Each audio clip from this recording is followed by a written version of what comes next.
الحج اشہر معلومات، حج کے چند متعین مہینے ہیں، حج کے چند متعین مہینے ہیں۔ یہ کل بھی عرض کر دیا تھا کہ حج کے بنیادی طور پر 3 مہینے، شوال، ذوالقعدہ اور ذوالحجہ۔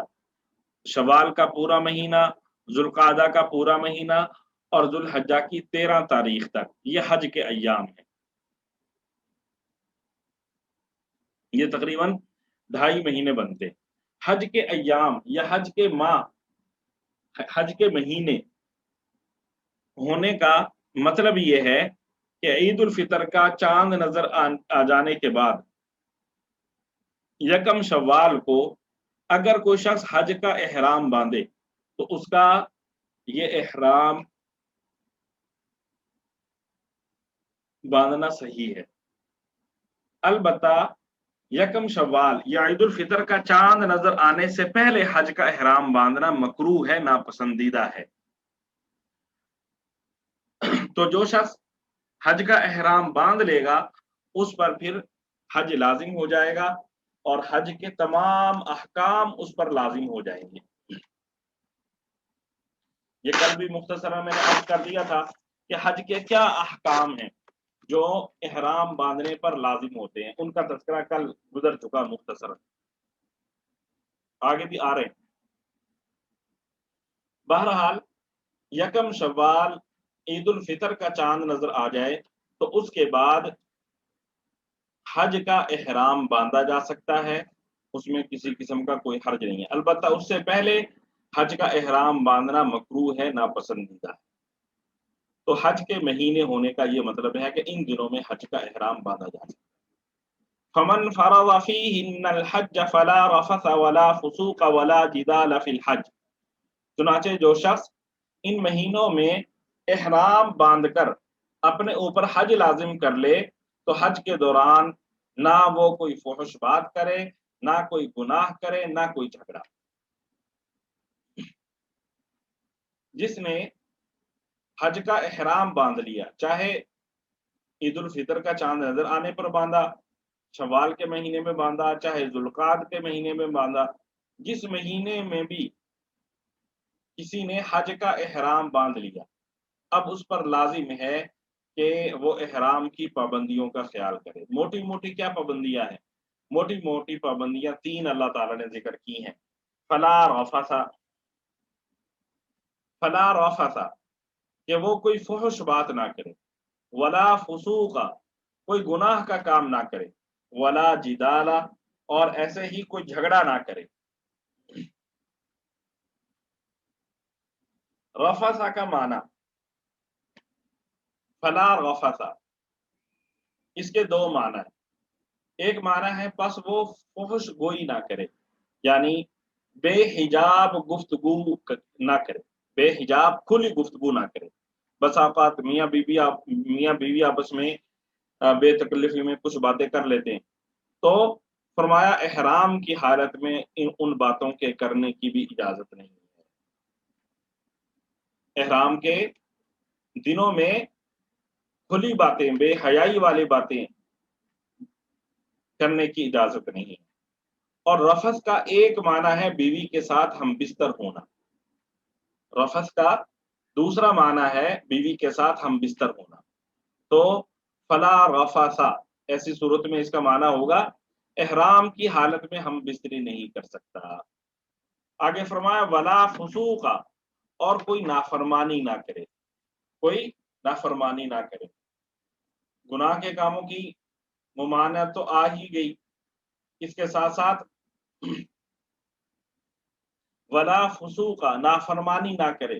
اس کا مطلب یہ کہ جو حج کا احرام جب اس نے باندھ لیا تو اب احرام کی جو پابندیاں ہیں ان پابندیوں پر عمل کرے۔ مثال کے طور پہ یہ سر نہیں ڈھانپ سکتا، مونچھیں نہیں کٹوا سکتا، ناخن نہیں کٹوا سکتا، سر کے بال نہیں کٹوا سکتا، بدن کے بال دور نہیں کر سکتا، سلا ہوا کپڑا نہیں پہن سکتا، خوشبو نہیں لگا سکتا، جوئیں نہیں مار سکتا، مچھر نہیں مار سکتا۔ تو ان ساری پابندیوں پر پھر عمل کرے۔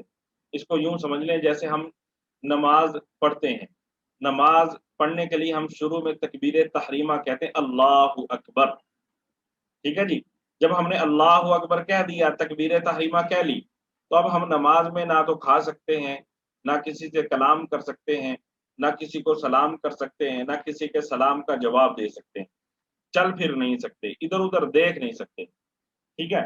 تو جیسے تکبیر تحریمہ کے بعد یہ پابندیاں لگ جاتی ہیں نماز میں، اسی طرح حج کی تکبیر تحریمہ کہنے احرام ہے، تو جیسے ہی کسی شخص نے احرام باندھ لیا، احرام کی نیت کر لی، تو اب اس پر حج کی پابندیاں لازم ہو جائیں گی۔ ولا جدال، اور جھگڑا نہ کرے، اور جھگڑا نہ کرنے، جھگڑنا ویسے ہی شریعت میں ناپسندیدہ چیز ہے، بری بات ہے، لیکن احرام کی حالت میں اور زیادہ گناہ ہے۔ لیکن یہ حج کا یا عمرے کا مسئلہ ایسا ہے کہ بہت مشکل مسئلہ ہے، جگہ جگہ پہ ہمارا جو نفس ہے اس کا اللہ تعالیٰ علاج کرواتے ہیں، اور جگہ جگہ پہ شیطان ہمیں گمراہ کرنے کی کوشش کرتا ہے۔ خانہ کعبہ کے بالکل سامنے، بالکل ساتھ حجر اسود ہے، تو حجر اسود کو بوسہ دینے کا شوق سبھی عمرہ کرنے والوں کو، سبھی حاجیوں کو ہوتا ہے، اور جب حجر اسود کے پاس جاتے ہیں تو وہاں پہ بعض اوقات دھکم پیل اور نہ جانے کیا کیا معاملات ہوتے ہیں۔ تو فرمایا کہ ولا جدالا، جھگڑا نہ کرے، جھگڑا کرنا گناہ ہے، عام دنوں میں عام حالت میں کرنا گناہ ہے، یہ تو احرام کی حالت ہے، تو احرام کی حالت میں جھگڑا کرنا اور زیادہ سخت گناہ ہے۔ اور یہ بھی ذہن میں رہنا چاہیے کہ حج اسود کو بوسہ دینا یہ بعض حضرات کے نزدیک سنت ہے، بعض کے نزدیک مستحب ہے، یعنی فرض بھی نہیں ہے، واجب بھی نہیں، صرف سنت ہے یا مستحب ہے۔ اگر حجر اسود کو بوسہ نہیں دیا تو اس کے باوجود حج ہو جائے گا، اس کے باوجود عمرہ ہو جائے گا۔ تو دیکھ لیں، ایک سنت پر یا مستحب پر عمل کرنے کے لیے بعض اوقات ہم حرام کام کا ارتکاب کر رہے ہوتے ہیں۔ حرام کیا ہے؟ جھگڑا کرنا۔ تو کوشش بندہ کرے، اللہ اگر موقع دے، اللہ سب کو لے کر جائے، تو اگر موقع دے تو آدمی ایسا وقت تلاش کرے جس وقت وہاں پہ رش کم ہو اور آپ آسانی سے حجر اسود کا بوسہ دے سکیں۔ اور بہتر یہ ہے کہ جب آپ عمرے کا طواف نہیں کر رہے، حج کا طواف نہیں کر رہے، طواف کی بغیر کی جو حالت ہے، احرام کے بغیر جب آپ ہوں، تو اس وقت یہ نا حجر اسود کا بوسہ لیں، تاکہ آپ کو بوسہ بھی مل جائے اور کسی قسم کی بے اکرامی نہ ہو۔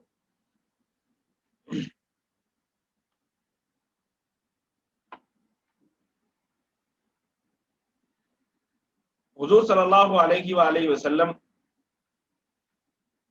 کے زمانے میں اور اب بھی بعض اوقات ایسا ہوتا ہے کہ لوگوں کے پاس نا حج کے اخراجات نہیں ہوتے، تو اس وقت خاص طور پر یہ تھا کہ یمن سے نکلتے تھے حج کے لیے، اور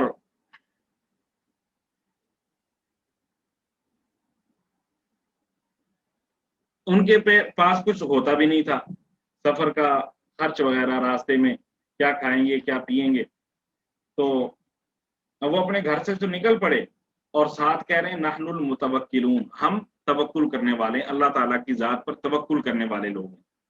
اب ظاہر ہے کہ انسان ہے، انسان کے ساتھ اللہ تعالیٰ نے پیٹ بھی لگایا ہوا ہے، گرمی سردی ہے، بھوک پیاس ہے، تو یہ ساری حاجات ہیں، یہ ساری چیزیں اللہ تعالیٰ نے انسان کے ساتھ لگائی ہوئی ہیں۔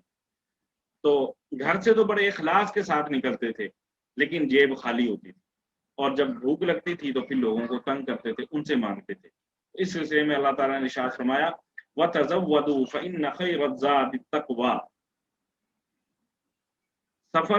حج کے سفر میں زاد راہ ساتھ لے جایا کرو، کیونکہ بہترین زاد راہ تقویٰ ہے، اور اے عقل والو میری نافرمانی سے ڈرتے رہو، بے شک بہترین سفر بسم اللہ الرحمن الرحیم۔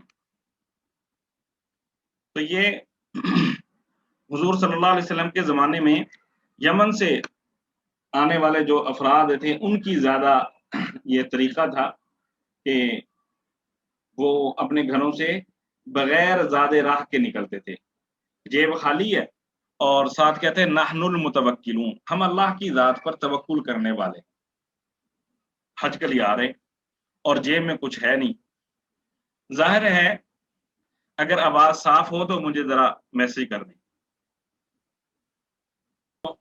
میں عرض کر رہا تھا کہ یہ یمن سے آنے والے جو حجاج ہوتے تھے، یہ بعض اوقات اپنے گھروں سے نکلتے سفر کے لیے اور سفر خرچ ساتھ نہیں لیتے تھے، اور ساتھ کہتے ہیں نحن المتوکلون، ہم اللہ کی ذات پر توکل کرنے والے ہیں۔ اب ظاہر ہے انسان ہے تو انسان کے ساتھ اللہ تعالیٰ نے ضروریات بھی لگائی ہوئی ہیں، حاجات بھی لگائی ہوئی ہیں۔ جی میں جہاں سے سبق نہیں ہوا وہیں سے شروع کر رہا ہوں۔ تو یہ سارا کچھ انسان کے ساتھ اللہ تعالیٰ نے لگایا ہوا ہے۔ تو جب ظاہر لمبا سفر ہے تو اگر اس کے پاس کچھ ہوگا نہیں تو پھر کھائے گا پیے گا کہاں سے؟ تو شریعت ہمیں یہ نہیں کہتی کہ آپ اسباب کو ترک کر دیں، بلکہ شریعت ہمیں کہتی ہے اسباب کو اختیار کریں۔ اسباب اختیار کرنے کے بعد ہمیں اللہ پر توکل کرنے کا حکم ہے۔ یہ نہیں ہے کہ اسباب کو آپ سائڈ پہ رکھ دیں اور پھر کہ میں اللہ پر توکل کرتا ہوں، ایسا نہیں ہے، بلکہ شریعت کہتی ہے اللہ تعالیٰ نے جو اسباب اختیار کرنے کو کہا ہے۔ بسم اللہ الرحمن الرحیم۔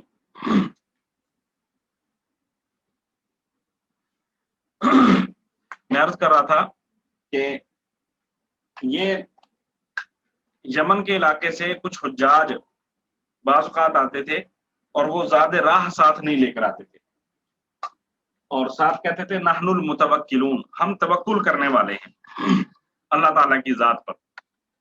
ظاہر انسان ہے، انسان کے ساتھ اللہ تعالیٰ نے مختلف ضروریات لگائی ہیں، تو کیسے انسان ان چیزوں سے غنا برت سکتا ہے؟ ان کی تو انسان کو ضرورت ہے۔ تو اس سلسلے میں قرآن پاک یہاں پہ ارشاد فرما رہا ہے وَتَزَوَّدُوا فَإِنَّ خَيْرَ الزَّادِ التَّقْوَىٰ، اور حج کے سفر میں زیادہ راہ ساتھ لے جایا کرو۔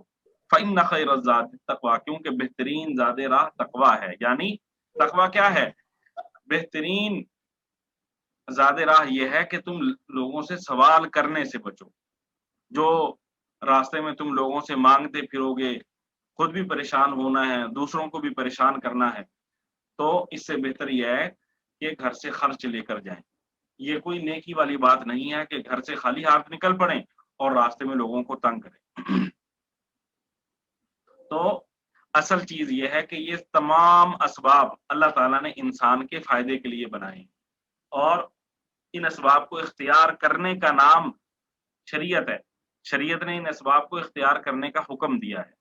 مثال کے طور پہ ایک شخص بیمار ہو گیا تو اب اس پر لازم ہے کہ اپنا علاج کروائے، یوں ہی گھر میں نہ پڑا رہے، بلکہ شریعت کہتی ہے اس کا جو مناسب علاج ہے وہ کرواؤ۔ جب تم مناسب علاج کرواؤ تو اس کے بعد اللہ تعالیٰ سے دعا کرو، یا اللہ یہ اسباب اختیار کرنا، دوائی لینا آپ کا حکم تھا، اس کے مطابق میں نے یہ کر لیا، اب اس دوائی میں اثر ڈالنا آپ کا کام ہے۔ تو اسباب اختیار کرنا یہ شریعت کی نظر میں ضروری ہے۔ تو حج اہم عبادت ہے اور حج کا شوق تمام مسلمانوں کے دلوں میں ہوتا ہے، لیکن حج اللہ تعالیٰ نے ہر شخص پر فرض نہیں کیا، بلکہ حج اللہ تعالیٰ نے اس شخص پر فرض کیا ہے جس کے پاس مکہ مکرمہ آنے جانے کے اخراجات بھی ہوں۔ جس کے پاس یہ اخراجات نہ ہوں اس پر حج فرض ہی نہیں ہے۔ جب حج فرض نہیں ہے تو آپ جا کیوں رہے؟ آپ پر جانا لازمی نہیں ہے۔ تو ان چیزوں کا ہمیں خیال رکھنا چاہیے، احتیاط کرنی چاہیے۔ آگے اللہ تعالیٰ نے ارشاد فرمایا لیس علیکم جناح ان تبتغوا فضلا من ربکم، تم پر اس بات میں کوئی گناہ نہیں ہے کہ تم حج کے دوران تجارت یا مزدوری کے ذریعے اپنے پروردگار کا فضل تلاش کرو۔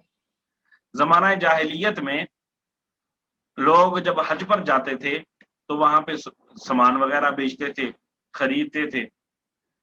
جب اسلام آیا اور حج کا حکم اللہ تعالیٰ نے دیا تو اب صحابہ کرام رضوان اللہ تعالیٰ علیہ مجمعین کو یہ تشویش ہوئی کہ ہم نے تو اللہ تعالیٰ کی رضا کے لیے حج کرنا ہے، تو اس میں خرید و فروخت کرنے سے ہمارا حج